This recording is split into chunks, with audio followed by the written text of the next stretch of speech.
Hello and welcome to this mini workshop about resume frequently asked questions. I have compiled the top 5 commonly asked questions. However, if your question is not answered during this workshop, please feel free to post the Q&A forum on Blackboard, or if your question only applies to yourself, please feel free to email me. The first question, and the most frequently asked question, is how long should my resume be? Well, how long is a good song? You probably didn't have a good answer to that. Just like there's no standard song length, there's no standard resume length. So depending on your industry and your experience, you might have a different resume length. Typically, in the corporate world or at a career fair, we will see a one-page resume. However, in the human services realm, 2 pages is completely acceptable as long as everything on the resume is relevant. In the end, you need to meet the needs of the industry and what the employer is asking. Also, if you have relevant experience, it might change the length of your resume. Question number 2. What type of font should I use? Does the size matter? Does the color matter? Well, probably shouldn't be yellow.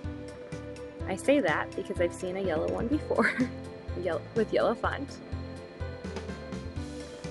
When we look at font, what is the most preferred font?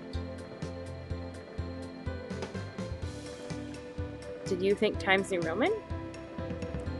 That's the question I most often receive. Why? Because in school we're taught that everything should be written in Times New Roman. However, this is the least preferred font. Why?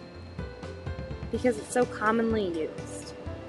In a stack of resumes, if 9 are in Times New Roman and 1 is in a different font, it looks different. Times New Roman is too common. Let's get back to the question. What is the most preferred font? Helvetica is the most preferred font. However, if we all use Helvetica, it will not be the most preferred font. The key takeaway here is to be different. Don't use the same font as everyone else, and do not use Times New Roman. Question number 3. Where do my references go? Did you think at the bottom of your resume? You're not alone. Most students think that their references should go at the bottom of their resume. However, your references should be on a completely separate page. This new document should have the same header as your resume. You should list the top 3 to 5 people that can talk towards your work ethic, your traits, your industry experience. I suggest that by the time you're done with college, you have 1 professor, 1 coworker, 1 boss, or anyone else that can talk towards your work ethic. Question number 4. What about an objective statement? Where does that go on my resume? A lot of times I'm asked this question because students are using Microsoft Word and they're using a template and there's an objective statement. However, when employers are asked what they feel about this, they say that they do not read an objective statement. So I advise you to leave the objective statement off. There are instances where this would be an effective use on your resume.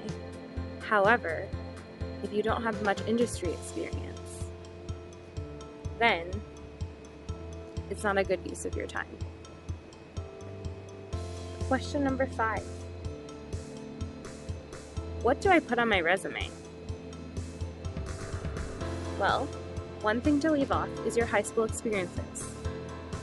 I challenge you to fill your resume with experiences all from college. Getting industry-based experiences in volunteer, internships, and other ways will build your resume and build your skill set.